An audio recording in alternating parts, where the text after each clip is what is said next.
Là, tu as fait ton plein cintre, tu as calé ton coffrage. Là, ici, on a la naissance de la voûte qui est ici, là, à cet endroit-là, à gauche et à droite. L'idée, c'est que là, on a l'axe de la portée qui a été tracé. Là, tu vas positionner donc une brique à l'axe. Et là, on va mesurer cette longueur qu'on va avoir ici. Logiquement, ce sera exactement pareil de ce côté-là. Là, ici, l'idée, c'est qu'on va mesurer, ça va nous donner une longueur. Et on sait que la brique, elle fait 5 cm de large, là, ici. Un joint minimum 1 cm. Donc, cette longueur, on la divise par 6. OK? Et là, ça va te donner un nombre. Et après, ce nombre, soit tu l'arrondis au supérieur et tu auras un plus petit joint qu'un centimètre, soit tu l'arrondis à l'inférieur et tu auras un joint qui sera plus gros qu'un centimètre. OK?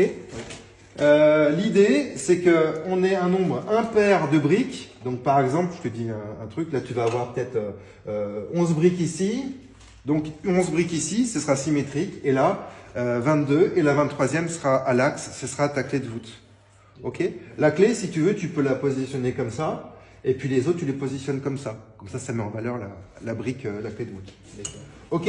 Donc, très important de faire le calpinage. Une fois que le calpinage il est fait, il faut tracer les briques, les joints. Donc, tu auras tout un tas de tracés ici. Il faut faire prolonger à l'équerre sur le dessus.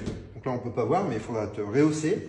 Et ensuite, ici, il faudra retrouver donc ton point de cintre, en fait, qui est par là, logiquement. Si on met le cordeau bon de chaque côté, il sera à peu près par là, dans l'alignement, quoi.